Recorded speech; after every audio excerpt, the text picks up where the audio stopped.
Saludos estudiantes, bienvenidos al curso de Historia de Archivos, unidad número 4.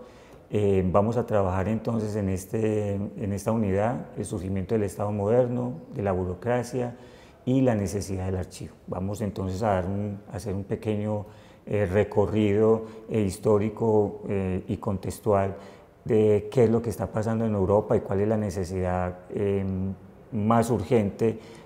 frente a nuevas condiciones económicas, políticas y sociales que llevan, entre otras, a la concentración del poder en las monarquías absolutistas y en esa necesidad del archivo y de la información para poder controlar de la mejor manera sus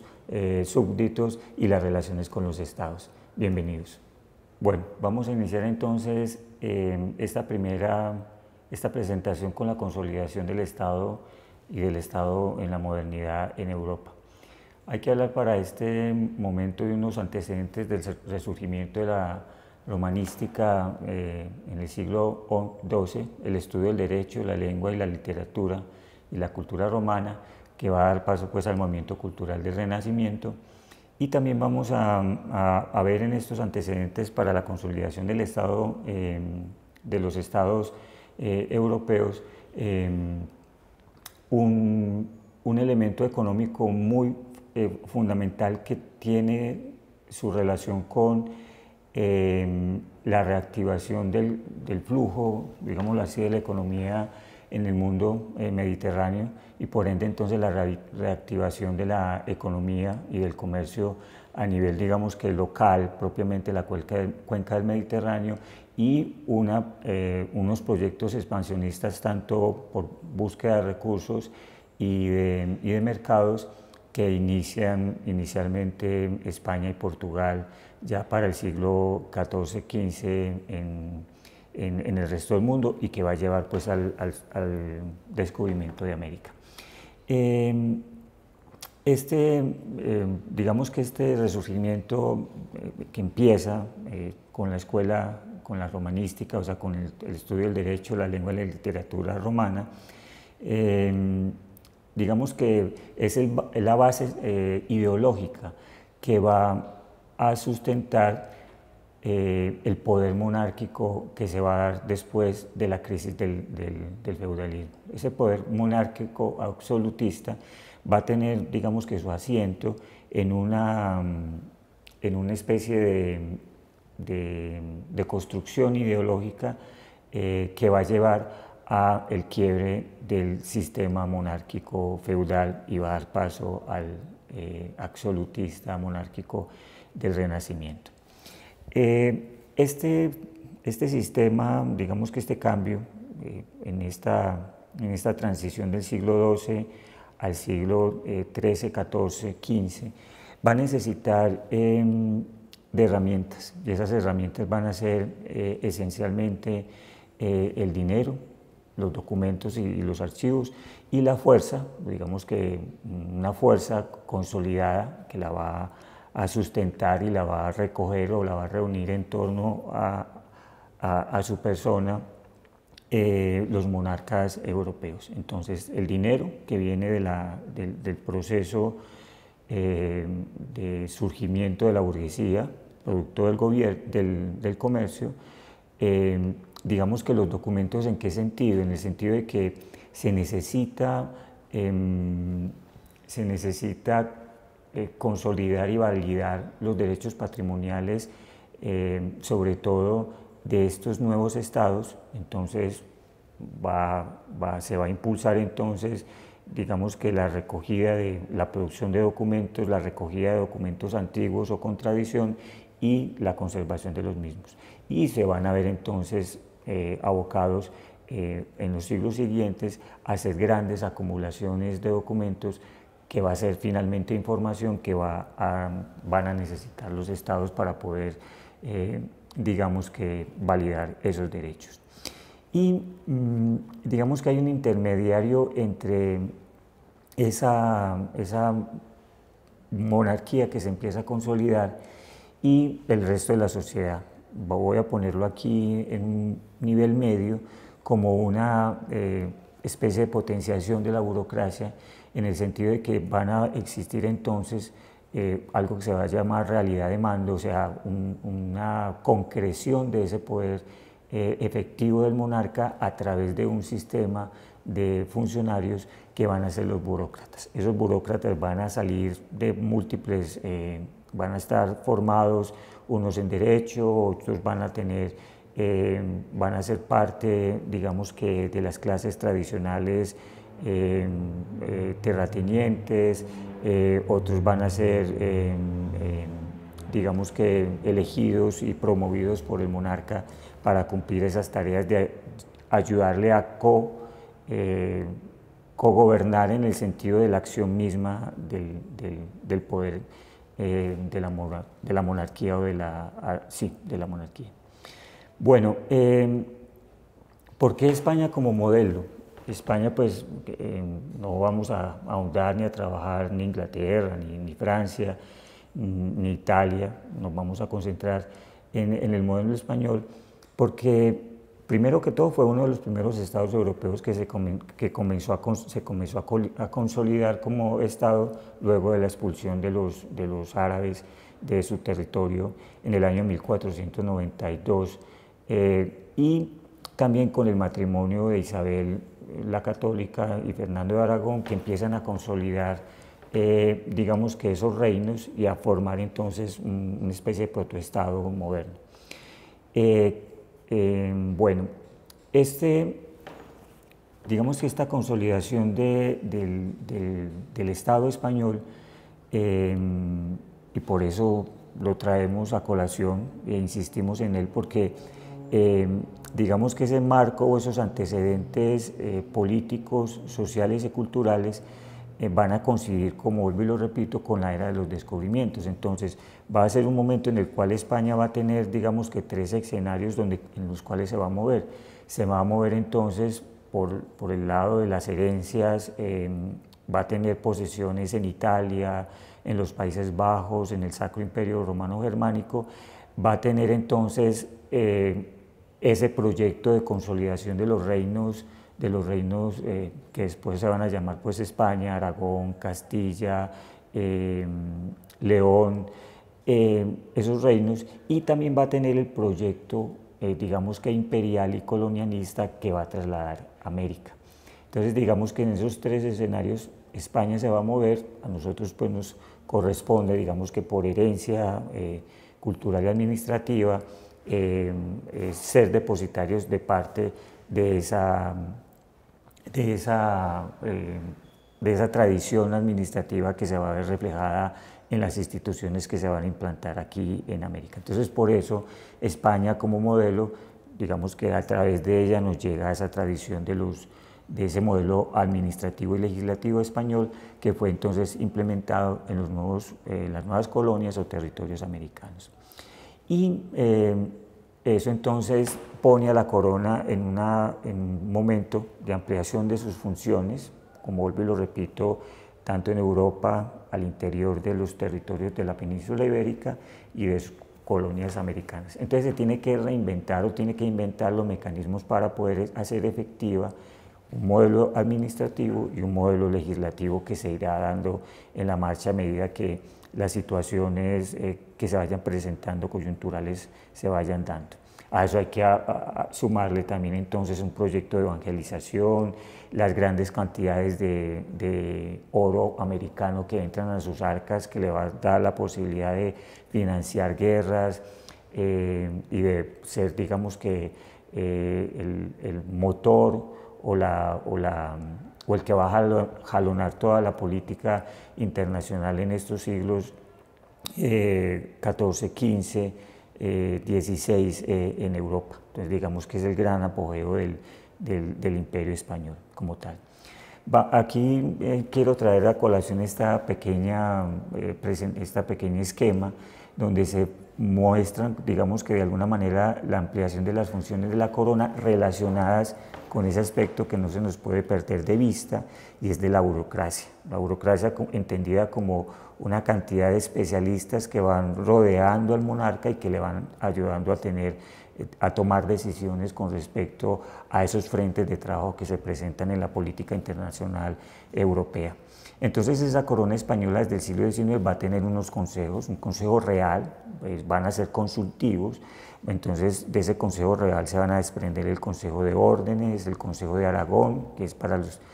territorios en sí, las audiencias y cancillerías reales y el Consejo Supremo de la Inquisición. Entonces recordemos que eso, aquí en este momento no tenemos una división de los poderes públicos, tenemos un Estado español que tanto, digamos que defiende sus intereses imperialistas, pero también defiende los intereses de la cristiandad, o sea, ellos se autonombran una especie de jueces, digamos, o son el brazo armado, digamos, que de la cristiandad en el sentido de que tienen una estrecha relación con la Iglesia Católica y el Papado y los pone a ellos entonces en esa calidad de defensores de la fe y en un proceso de cristianización. Entonces por eso vemos aquí en estos consejos estos temas que se tratarían digamos que, o que empezaría a tratar a la corona española a partir del siglo XV. Entonces, digamos que esta es el primer nivel burocrático, la alta burocracia, que son consultivos y que le ayudan a tomar las decisiones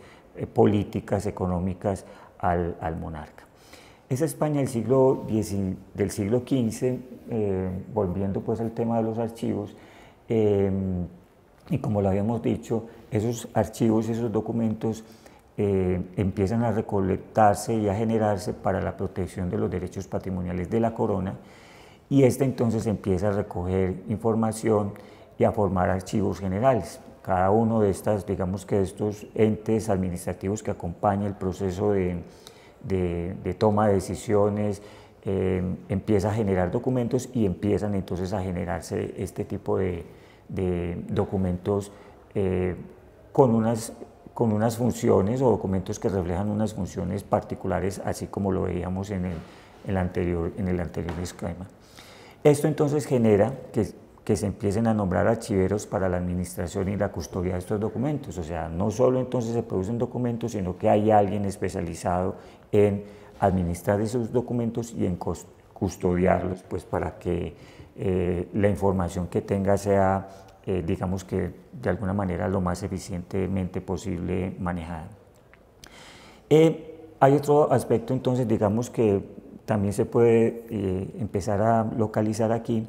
y se inicia una regulación de los archivos municipales y de los protocolos notariales, o sea, no solo es entonces en el ámbito de la alta política y de los altos consejeros que se empieza a organizar la documentación, sino que baja a otro nivel un poco más, otro nivel que serían entonces los archivos municipales y los protocolos notariales, o sea que esa tendencia irradia, digamos que otras unidades administrativas menores que van entonces creando esa cultura del archivo. A eso también hay que también nombrarlo y también hay que decirlo claramente, es que estamos también en un momento donde está el apogeo, digamos que una revitalización de la cultura escrita acompañada del derecho, de ese resurgimiento del derecho romano. Entonces la cultura escrita también empieza a adherirse a estos proyectos de manejo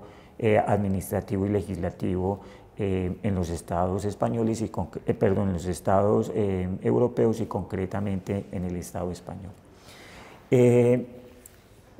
Entonces se plantea, digamos que con este esquema que vamos de corona, burocracia, archivos, la necesidad y el reto de organizar la documentación que se tiene y la que se va generando entonces.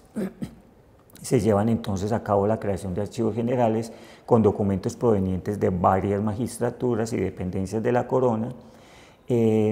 Para eso entonces desde los Reyes Católicos se implementaron una solución que fue la de concentrar los archivos en cámaras de las cancillerías. Esas cancillerías son, digámoslo aquí al lenguaje, como especies de ministerios. Se empezaron entonces en las cámaras de las cancillerías a concentrar la documentación en el palacio, en los monasterios y en los alcázares y en los castillos y capillas reales y posadas de los secretarios. O sea, los documentos empiezan a ser concentrados y relacionados con ciertas actividades. Bueno, también entonces empiezan a distinguir, digamos que, documentos dependiendo de su función. Por ejemplo, entonces las audiencias producen un tipo de documentos que tienen que ver con justicia y gobierno, igual impuestos, igual censos, ese tipo de documentos, mortuorias, bueno, capellanías, este tipo de cosas. Y también se empiezan a promulgar ordenanzas para el establecimiento de archivos específicos y la transferencia de documentos, como privilegios y pragmáticas, escrituras y derechos de la Corte Real. Digamos que entonces no solo hay una persona encargada de organizar los archivos y de custodiarlos, sino que entonces empiezan a distinguir los documentos y a dar una serie de ordenanzas o de normatividad que le va a permitir entonces a la corona hacer cosas que para nosotros son en este momento, pues hacen parte fundamental de la administración y la transferencia de documentos a través de documentos especialmente de privilegios, pragmáticas y escrituras que tengan que ver con los derechos reales de la Corte, o sea, documentos que son necesariamente o que involucran los derechos patrimoniales y políticos de la corona empiezan a ser trasladados y concentrados porque, vuelvo y lo repito, hace parte de la estrategia de conservar o de, digamos que, afianzar los derechos patrimoniales de la corona. Bueno, esa centralización no quiere decir entonces que los reyes católicos hubieran creado archivos centrales. Lo que se hizo fue lo que se hizo para, digamos que en esta primera etapa, lo que se observa es que los reyes católicos conocían exactamente a las personas que custodiaban, por ejemplo, los documentos, vuelvo y lo repito, más importantes, por ejemplo, como escrituras pragmáticas. Entonces no había como necesidad de una suerte de centralización de los documentos, porque ellos conocían, digamos, quién tenía los documentos. Sin embargo, existía un proyecto de un archivo central o general de la Cancillería, eso se va a dar más tarde, pero ahí empieza entonces el Estado español a identificar la necesidad de centralizar o de constituir un archivo central o general sobre todo de las cancillerías. En este momento, en esa transición de siglo XIV, siglo XV, no hay entonces, hay una escasa producción documental, entonces es, digamos que, manejable la documentación para ese momento. Ya para el año 1501 se ordena a los escribanos del Consejo que copien en los libros con índices todas las ordenanzas, cartas albaceales, cédulas reales, así como privilegios y sentencias favorables a las ciudades y villas. O sea, digamos que estos primeros índices también nos muestran una necesidad de controlar entonces lo que hay y lo que se va produciendo en cuestión de documentos. Para 1509 se nombra el primer archivero, un archivo real de la Cancillería de Valladolid, con el fin de proteger tanto las escrituras como los privilegios reales. En 1509, recordemos que empieza a surgir una alianza matrimonial o dinástica entre Alemania y España con el emperador Maximiliano, que tiene una idea de emprender una serie de reformas administrativas, entre las que estaba la creación de un archivo general, pero dicho proyecto no se llevó a cabo. Eso finalmente su nieto Carlos I es el que va a consolidar este proyecto de un archivo general del imperio. Entre 1540 y el 45, Carlos I crea un archivo general con edificio propio, que luego se va a modernizar de una manera administrativamente y polisinodal, o sea, por consejos, que reforzó el poder autoritario de la monarquía hispánica. Entonces, Carlos I, entonces, para este momento digamos que es el emperador, ya digamos que está depurado ese proyecto imperial, y él entonces entiende que hay una necesidad fundamental de para que esa monarquía hispánica se mantenga administrativamente lo más eficientemente posible, a pesar de las distancias y de todos los avatares que significan estos proyectos de ir entonces consolidando una especie de archivo general.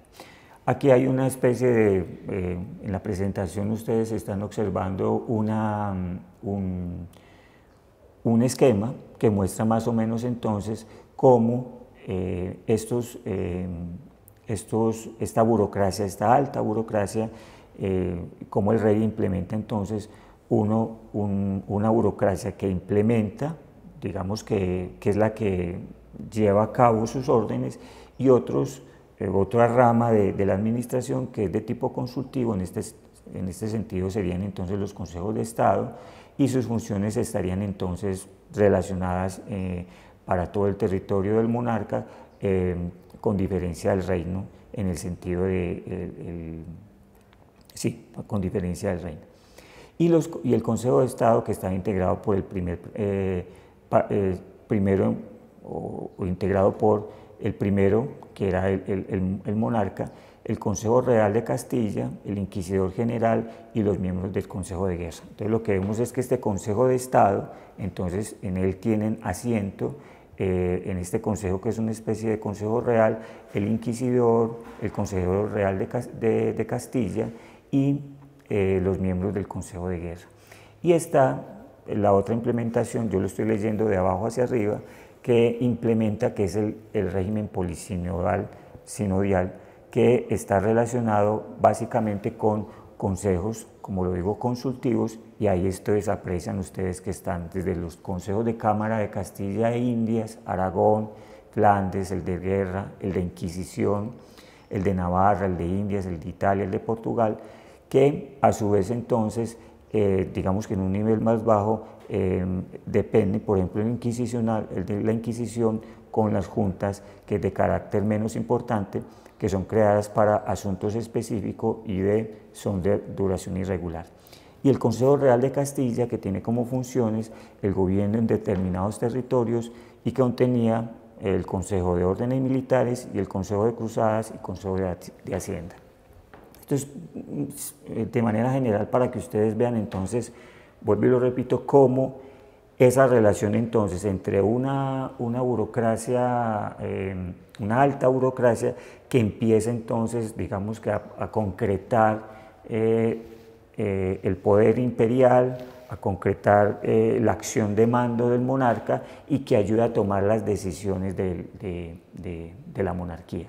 Y cómo entonces se va, digamos que especializando y se van entonces delegando estos asuntos en estos consejos y juntas con sus diferentes funciones.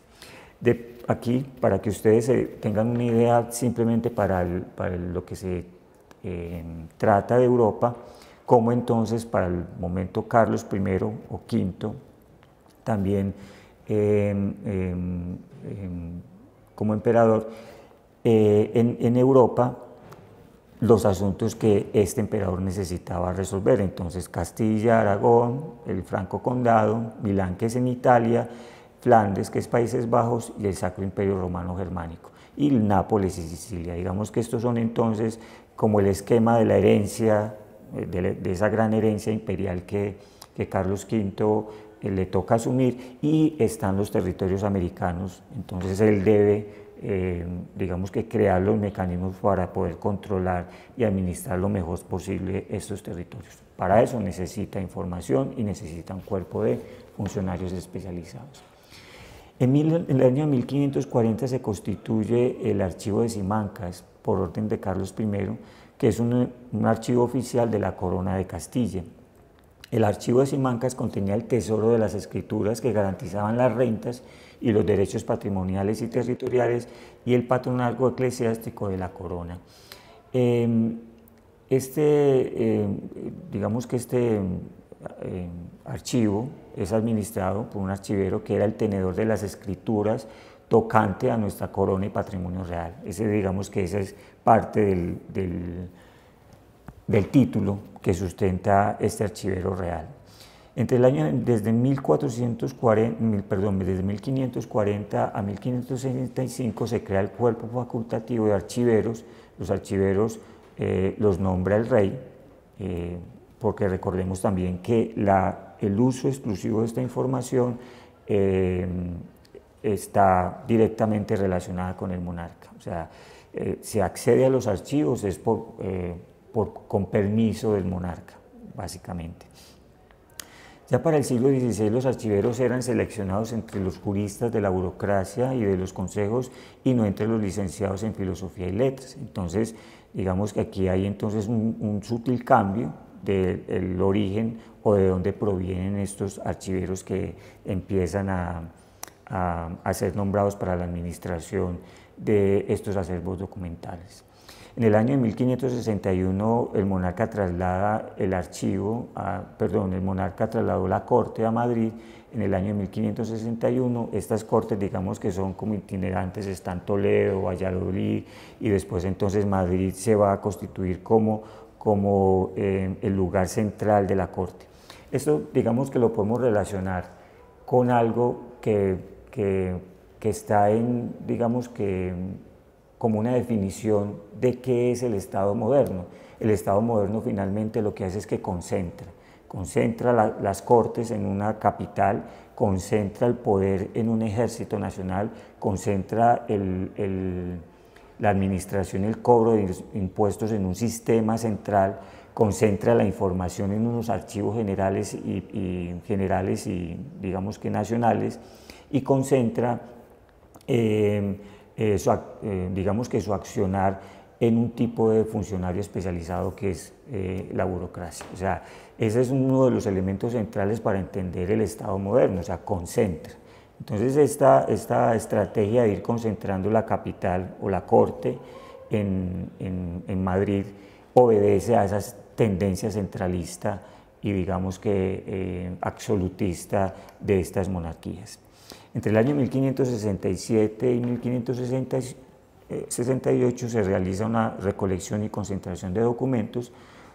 como los relacionados con el patrimonio y patronazgo de las secciones de magistratura del gobierno polisinodal, o sea, peticiones, cartas, expedientes, consultas, informes, registros, entre otros. ¿Qué es esto? Palabras más y palabras menos. Empiezan entonces, aquí hace la necesidad de hacer entonces una especie de transferencias documentales, llamémoslo así de esta manera moderna, a estos archivos con este tipo de documentos. Lo anterior obliga entonces a ampliar la ocupación de la fortaleza con este volumen de documentos. ¿Qué es esto? Estos edificios entonces, donde está concentrada la información que va llegando, empiezan entonces a ser ampliados porque la capacidad se va desbordando. Recordemos que también lo veíamos en el texto de Peter Burke sobre estados e iglesias, o iglesias y estados, cómo tanto la iglesia como los estados necesitan información de sus relaciones con los vecinos, o sea, con los otros estados que están compitiendo por los recursos, pero también están necesitando información de sus súbditos. Entonces, se requiere información para la toma de decisiones, y para eso entonces se despliega toda digamos que una red de estrategias para la recuperación o para adquirir esa información. Bueno, y eso hace entonces que la información vaya creciendo y creciendo y se necesita entonces tomar medidas tanto para administrarlas como adecuar lugares especiales para el mantenimiento de esta información. Ya para el siglo XVI, con Felipe II, en 1588 se dictaron las ordenanzas e instrucciones para el gobierno del Archivo Real. Es una cédula una cédula real del 24 de agosto. Se trataron asuntos relacionados con la recogida de documentos y se promovió el orden con la clasificación de documentos por organismos, oficios y facultades. O sea, ahí empiezan a darse entonces una especie de normatividad para el tratamiento de los documentos. Se reglamentaron las funciones sobre conservación, restauración de documentos y accesibilidad. Esa accesibilidad es, digamos que entre comillas, porque solo se accede a la documentación solo con la autorización del monarca. El monarca va a utilizar los documentos, por ejemplo, para construir biografías o para ir construyendo también unos elementos que son necesarios para el Estado,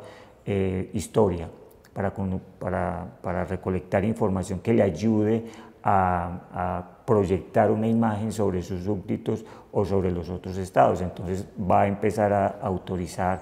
a historiadores, en ese momento pues las personas que tienen como oficio la historia, y van a poder empezar a acceder a estos archivos para sacar información puntual relacionado con el monarca, con sus hazañas o con su familia. Entonces ese es el tipo de accesibilidad que también se tiene que tener en cuenta. Se consagró un sistema de archivos para la corona real adecuados para el momento. Los documentos de los consejos y juntas y secretarías de Estado debían ser transferidos a Madrid y a Simancas, documentación que superaba la edad de gestión. Entonces, con este plan, como lo hemos venido diciendo, de centralizar la información, estos son como acciones que se van tomando en el tiempo para eso. Ya para el nivel, digamos que no solo español, sino ya también como contemporáneos para Francia, con Francisco I en 1539, se organizó los archivos reales y el cardenal Richelieu en 1631 creó un archivo real. En Inglaterra se creó también una oficina de los papeles del Estado bajo el reinado de Isabel II en el año 1578, y en Florencia con los Medici, también ya con Cosimo y con Francisco, se crearon los archivos vaticanos. A su vez el Papa Paulo V constituyó el cargo de archivero, y en 1617 se crearon los archivos secretos vaticanos, en los cuales se custodian los documentos tanto de la curia papal y de sus congregaciones, el cual en este momento cuenta para ese momento con un importante cuerpo burocrático que los administra. Igual, entonces vemos que no es privilegio y no es una estrategia que solo la toma España, sino que todos los estados europeos se adhieren a esta manera de organizar su información con los propósitos que hemos venido mencionando, y que finalmente es el Estado el que copia de la Iglesia digamos que este esquema. Ese esquema, ¿de dónde viene? Digamos que hay unos momentos coyunturales muy específicos que son la Reforma, y esa reforma con Martín Lutero, esa reforma genera entonces una reacción por parte de la Iglesia Católica. Eso se va a llamar el Concilio de Trento, y ese Concilio de Trento, recordemos que ya desde 1517 Martín Lutero, fraile agustino, promulgó sus tesis contra las indulgencias. Es un tipo de consecución de recursos para la construcción de San Pedro, que no cayó muy bien entre los príncipes electores alemanes, y digamos que esta consecución de estos recursos a partir de indulgencias generó un malestar en una parte de la Iglesia, y ese malestar digamos que se manifiesta concretamente en un fraile agustino. En este fraile es Martín Lutero, quien entonces replica esa estrategia de la Iglesia Católica. Eso genera todo un proceso de separación y de guerras intestinas y de conflictos políticos en Europa, que va a dar como resultado el surgimiento de una separación de parte de la Iglesia, y se va a convertir entonces en iglesias protestantes que van a buscar, digamos que contrarrestar o replicar estas acciones del papado. Ahora, esto genera entonces en la Iglesia Católica, en esta división de la cristiandad, unas estrategias. Esas estrategias, digamos que se encarnan o se manifiestan a partir de un concilio, que es el Concilio de Trento, donde digamos que la Iglesia contraataca, la Iglesia Católica Romana contraataca, y entre una de sus estrategias está la recogida de información para ir midiendo la salud espiritual de la feligresía, o sea, son medidas de contención que aplica la Iglesia Católica, y esas medidas de contención son, o se manifiestan, parte de esas medidas es recuperando o trayendo información de la feligresía. Ese modelo de las encuestas, de los interrogatorios, de las visitas, de los informes, ese mismo modelo lo va a, digamos que a replicar entonces los estados. Entonces la Iglesia Católica o las iglesias en esa pugna en la cristiandad que empiezan a sistematizar o afinar más esos mecanismos de control que los va a copiar los van a copiar los estados europeos. Bueno,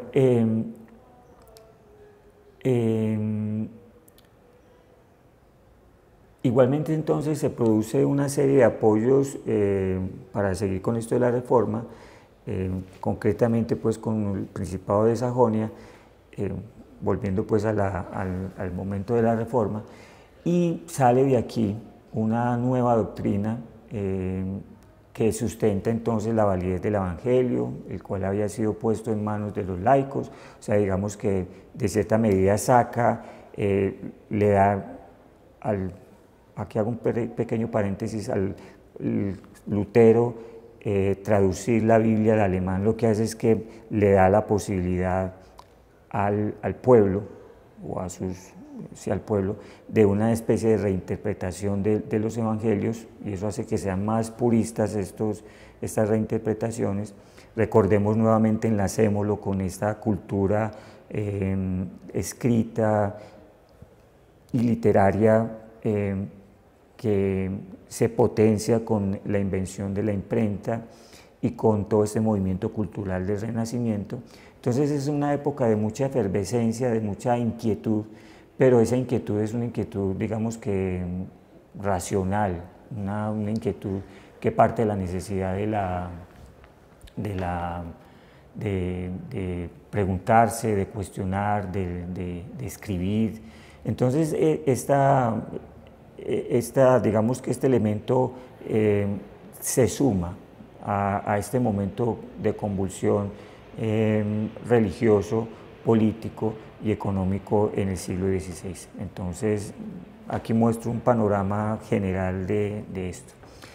Esta laicización de la sociedad del fruto de, como lo habíamos dicho, el humanismo que se venía dando desde el siglo XII en las universidades, el cual a su vez desembocó en un movimiento cultural, el Renacimiento, el cual dio paso a un resurgimiento de la cultura griega y latina, así como un cuestionamiento progresivo de la autoridad de la Iglesia y el fomento y el avance de la ciencia y las artes. Entonces, digamos que esta frase o este pequeño párrafo resume ese movimiento cultural. Siguiendo en ese enfrentamiento de reforma y contrarreforma o Concilio de Trento,